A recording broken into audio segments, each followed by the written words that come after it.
La farmacocinética, de forma sencilla, podíamos definirla como todo lo que el cuerpo le hace a las drogas. Y esta farmacocinética estaba compuesta por 5 pasos, que eran la L, la D, la A, la M y la E, que básicamente a partir de ahí obteníamos el mnemotécnico LADME, que significaba L de liberación, A de absorción, D de distribución, y hoy veremos la M de metabolismo y la E de eliminación. Así que pues, comencemos. Y comencemos hablando acerca del metabolismo. ¿Cómo definimos al metabolismo? El metabolismo se define como el conjunto de procesos enzimáticos por los cuales un fármaco sufre diferentes biotransformaciones que originan la formación de metabolitos activos o inactivos de mayor solubilidad. ¿Para qué? Para favorecer su eliminación del organismo. Entonces básicamente es el proceso de metabolización que sufre en este caso el fármaco, donde ocurre generalmente a nivel hepático, como estamos viendo aquí, pero como veremos más adelante también puede ocurrir a nivel de otros órganos. Bien, entonces el metabolismo, como dijimos, sufre de 2 cambios, que son cambios de inactivación y cambios de activación, o procesos de activación y procesos de inactivación. El proceso de activación se da prácticamente cuando en este caso el fármaco original ingresa en forma de profármaco, es decir, que ingresa de forma inactiva y requiere ser metabolizado para posteriormente activarse. Entonces ingresa en forma de profármaco y debe ser activado a una forma de fármaco activa. Bien, ahora el proceso de inactivación, cuando ocurre, cuando en este caso el fármaco original ingresa de forma activa y este debe metabolizarse. ¿Para qué? Para en este caso adquirir la forma de un metabolito. ¿A qué referimos o a qué definimos como metabolito? A todo fármaco que ha sido metabolizado. Bien, ahora, ¿dónde ocurre este proceso del metabolismo? Como dijimos, no generalmente ocurre solamente en un tejido, puede ocurrir a nivel de los riñones, a nivel del sistema digestivo, a nivel de la piel, los pulmones, incluso el plasma, o incluso puede metabolizarse a nivel del cerebro. Pero el más importante, como ya dijimos, es a nivel hepático, y es en este en el que haremos mayor énfasis. Bien, a nivel hepático, ¿cómo es que ocurre el metabolismo? Ocurre a partir de 2 fases, que son la fase 1 y la fase 2. Definamos cada una de estas fases. Primeramente, la fase 1. La fase 1 corresponde a reacciones no sintéticas. Básicamente son las reacciones químicas que intervienen y conducen a la inactivación o a la activación de las drogas. En cambio, la fase 2 básicamente corresponde a reacciones sintéticas, y son las reacciones químicas que en este caso intervienen a llevar por lo regular solamente a la inactivación de las drogas. Entonces básicamente podemos diferenciar la fase 1, que son reacciones no sintéticas, la fase 2 sintéticas, la fase 1 que puede provocar activación e inactivación, y la fase 2 que generalmente provoca inactivación de las drogas. Bien, comencemos a hablar de la fase 1. La fase 1, ¿cómo es que logra la inactivación de las drogas? Lo logra principalmente a partir de diferentes grupos de enzimas, pero el principal es el citocromo P450 y toda la familia que forma parte de este citocromo, que son básicamente el 1A2, el 12-9, el D6 o el 3A4. De aquí el más importante también podría ser el citocromo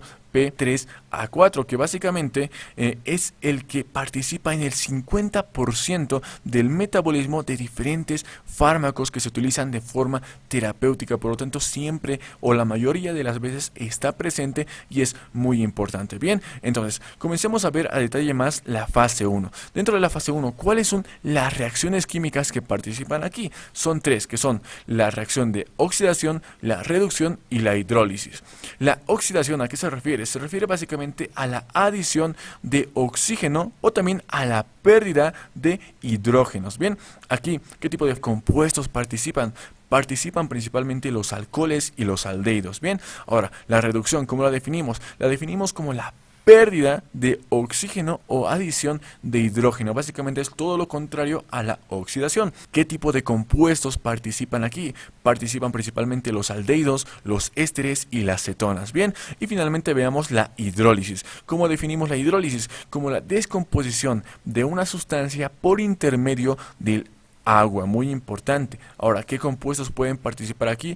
Pueden participar los ésteres y principalmente los glucósidos. Bien, ahora, hablemos de la fase 2. ¿Qué reacciones químicas son las que forman parte de la fase 2? Son principalmente la conjugación. ¿Cómo definimos la conjugación? Se define como la combinación de una droga con otras sustancias formadas en el organismo. Básicamente aquí podemos mencionar en este caso la conjugación con ácido glucurónico, la acetilación o incluso la síntesis de sulfato. Todos estos pertenecen a la familia de la conjugación. Bien, ahora, como dijimos en un principio, todo esto ocurre a nivel hepático, es decir, dentro del hígado. Pero ¿a qué nivel específicamente? A nivel del retículo endoplásmico liso, principalmente a nivel de los microsomas. Aquí participan diferentes tipos de enzimas para cada proceso, en este caso de reacción química, para la oxidación, para la reducción, para la hidrólisis e incluso para la conjugación. Bien, veamos cada uno. Para la oxidación participan principalmente las oxidasas, que son las que catalizan las oxidaciones. Para la reducción participan las reductasas, que son los que reducen compuestos de ésteres nítricos. Para la hidrólisis participan principalmente las esterasas, que provocan básicamente la hidrólisis de ésteres. Y finalmente para la conjugación, como ya dijimos anteriormente, participan la glucuronil transferasa. Bien, entonces estas son las enzimas que participan en el proceso del metabolismo. Estos son los procesos que ocurren en el metabolismo.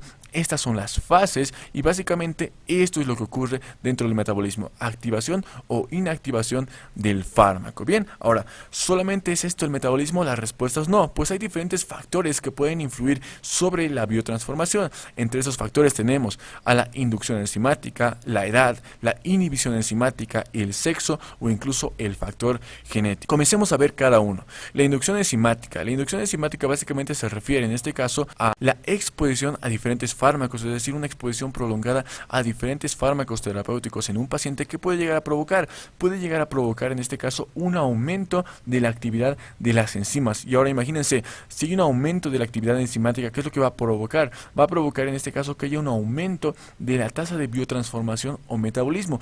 Y este aumento de metabolismo de los fármacos puede provocar una disminución de la actividad del fármaco. Ahora, lo contrario pasa en la inhibición enzimática. Y es que lo mismo, si hay una exposición prolongada a fármacos o un aumento de exposición a fármacos, ¿qué puede provocar? Puede provocar en este caso una disminución de la actividad enzimática, básicamente todo lo contrario. Ahora, si hay una disminución de la actividad de las enzimas, ¿qué es lo que va a provocar? Va a provocar un aumento de los niveles del fármaco, pues no se están siendo metabolizados por las enzimas, por lo tanto los fármacos aumentan sus niveles y por lo tanto también aumenta la actividad farmacológica. Muy importante la inducción y la inhibición enzimática. Bien, otro factor que puede influir en la biotransformación es la edad. Básicamente los extremos de la vida son los que nos preocupan aquí, tanto un recién nacido como en este caso un anciano. ¿Por qué? Porque justamente en estas edades es donde disminuye en este caso el nivel de las enzimas a nivel hepático, o es donde se encuentra bastante disminuida. Y al estar disminuida, ¿qué es lo que puede provocar? Puede provocar básicamente un aumento de la vida media más prolongada de algunos fármacos. Entonces es muy importante tener en cuenta esto, que tanto en recién nacidos como en adultos, en este caso, las enzimas hepáticas se encuentran bastante, pero bastante disminuidas. Bien, otro factor que puede influir en la biotransformación es el sexo. Pues aquí los hombres tienen mayor actividad enzimática que las mujeres. ¿Por qué? Porque la testosterona se encarga de aumentar esta actividad enzimática, mientras que en este caso en las mujeres el estradiol se encarga de disminuir la actividad enzimática. Es por eso que las enzimas hepáticas se encuentran más elevadas en el sexo masculino que en el sexo femenino. Bien, y finalmente hablemos del factor genético, que también no deja de ser importante, pues se han hecho diferentes estudios en diferentes grupos de estudios que generalmente eran animales, en donde veían ratones de diferentes grupos tenían mayor actividad enzimática y otras cepas tenían menor actividad enzimática. Por lo tanto, el factor genético también es importante dentro del metabolismo. Bien, entonces estos son los factores que pueden influir sobre la biotransformación. Ahora pasemos al último punto, que es la eliminación farmacológica. ¿Cómo definimos a la eliminación? La eliminación se define como el proceso por el cual se eliminan los medicamentos y sus metabolitos del organismo. Básicamente es la salida de todos los fármacos hacia afuera del organismo. Ahora, ¿cómo es que se logra la eliminación? La eliminación se logra a partir de diferentes órganos y a partir de diferentes procesos, pero el más importante es el que ocurre a nivel renal, es decir, la eliminación renal. Y para comprender este tipo de eliminación debemos comprender cuál es la unidad funcional de los riñones, pues es la nefrona, esta nefrona que estamos viendo aquí. Bien, entonces una vez que tenemos aquí a la nefrona, veamos cuáles son las partes que tiene. Tiene como partes, en este caso, al glomérulo, que es este que estamos viendo aquí, a la cápsula de Bowman, que es la que lo recubre, tenemos al túbulo proximal, tenemos a la asa de Henle, tenemos al túbulo distal y finalmente tenemos al túbulo colector. Cada una de estas partes se encarga de realizar diferentes procesos que ayudarán ¿a qué? A la eliminación correcta del fármaco.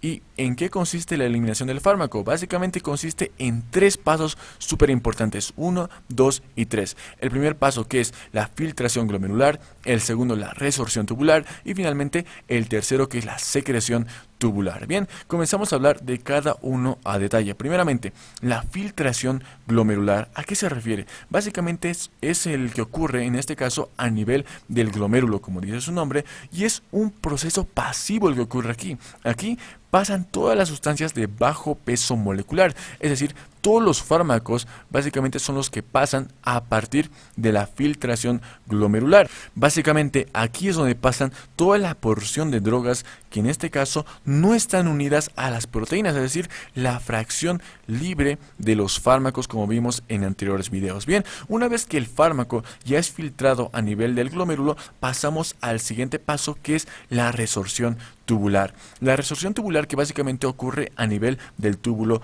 proximal. Ahora, ¿qué es lo importante que debemos ver aquí? Que el túbulo proximal está compuesto por una membrana lipoide. Por lo tanto, las sustancias que son liposolubles pasan fácilmente a partir de difusión pasiva, pero por el contrario, las sustancias que en este caso son ionizadas pasan en este caso por transporte activo. Muy importante, ahí ya comienza a haber algo de selectividad para el paso de diferentes fármacos más liposolubles que mayores ionizados. Muy importante. Bien, y finalmente tenemos al último paso, que es la secreción tubular.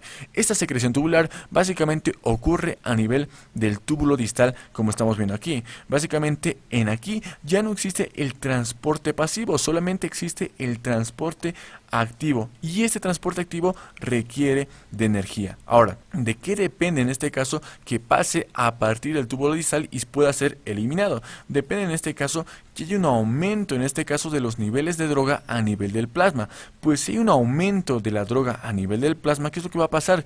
Que será más rápida la eliminación de este fármaco. Pero, ¿de qué depende la concentración farmacológica? Obviamente depende de la absorción y de la fijación de las drogas. Bien, entonces así es como logramos la eliminación farmacológica, a partir de la filtración glomerular que ocurre a nivel del glomérulo, la resorción tubular que ocurre a nivel del túbulo proximal y finalmente la secreción tubular que ocurre a nivel del túbulo distal. Como vemos, cada una en este caso va haciendo que su paso sea mucho más selectivo y mucho más complicado para que haya una correcta, pero correcta eliminación. Ahora, ¿esa es la única forma por la cual se eliminan los fármacos? La respuesta es no, pues también pueden eliminarse de diferentes maneras, a partir de diferentes órganos. Pueden eliminarse a partir de las vías pulmonares, puede haber una eliminación en el tubo digestivo, una eliminación salival, una eliminación hepática o biliar, una eliminación por el colon e incluso una eliminación de otros líquidos que veremos más adelante. Entonces, comenzamos a hablar de cada una. La eliminación por vía pulmonar. Esta básicamente es la más sencilla, es la que se realiza a partir de la difusión de oxígeno y dióxido de carbono. Simplemente se elimina el fármaco a partir de los gases, en este caso expirados. Bien, otro tipo de eliminación es a partir del tubo digestivo. Y aquí hay algo muy importante, y es que generalmente los fármacos que son administrados por vía enteral son los que se eliminan a partir del tubo digestivo, a partir de las heces fecales. Pero aquí puede haber una falla muy importante, y es que puede haber una falla en la absorción que también podría traer consigo una eliminación farmacológica. ¿Por qué? Porque como dijimos, el fármaco en este caso se absorbe a nivel de los intestinos, y en este caso imaginen que hay una falla en la absorción, por lo tanto que no se absorban, entonces los fármacos básicamente saldrían de esa misma manera, pero no sería una eliminación en el tubo digestivo propiamente dicha. Ahora, por otro lado, los fármacos que se administran por vía parenteral y se eliminan por el tubo digestivo, esos fármacos sí son los que se eliminan al 100% por el tubo digestivo. Bien, ahora pasemos a otro tipo de eliminación, que es la eliminación salival. En este caso, la eliminación se realiza a a partir de la saliva y de las glándulas salivales, y se pueden eliminar diferentes tipos de fármacos, como por ejemplo, en este caso los fármacos antihipertensivos o incluso los metales como el mercurio y como el bismuto. En el caso de los metales como mercurio y bismuto pueden provocar algo en la boca del paciente, y es que pueden provocar un aliento bastante ferroso, un aliento metálico en el mismo, que incluso podría llegar incluso a lesionar la mucosa. Algo muy importante, y es que esta eliminación se realiza principalmente a partir de la difusión. Bien, pasemos al siguiente tipo de eliminación, que es la eliminación hepática o biliar. Este es el segundo tipo de eliminación más importante dentro de la farmacocinética y se realiza, como dice su nombre, a partir de la vesícula biliar, pues se eliminan diferentes tipos de fármacos a partir de esta vía. Bien, también tenemos la eliminación por el colon. A diferencia de la eliminación por el tubo digestivo, básicamente se da a partir del torrente sanguíneo. ¿A qué me refiero? Aquí básicamente tenemos aquí a la circulación sanguínea, y estos fármacos que se encuentran justamente ahí pasan hacia el colon a partir de difusión o a partir de transporte activo, es decir, que requiera energía. Generalmente este tipo de eliminación tarda bastante tiempo en lograrse. Bien, y finalmente tenemos a la eliminación de otros líquidos. ¿A qué nos referimos con otros líquidos? Nos referimos básicamente a la eliminación a partir de las lágrimas, del sudor o en este caso de la leche materna. Incluso el más importante de aquí probablemente sea la leche materna, pues si bien tenemos una madre que está dando en este caso de lactar o amamantando todavía a su niño, ¿qué es lo que podría pasar? Que podría transferirle en este caso el fármaco que ella está consumiendo a su niño recién nacido, y entonces cada fármaco que en este caso está consumiendo la madre debe considerarse como tóxico para el niño por este tipo de vía de eliminación. Entonces, muy importante, si tenemos a un paciente que está amamantando y está consumiendo algún tipo de fármaco, tener en cuenta que eso también podría llegar a afectar al niño que está amamantando. Y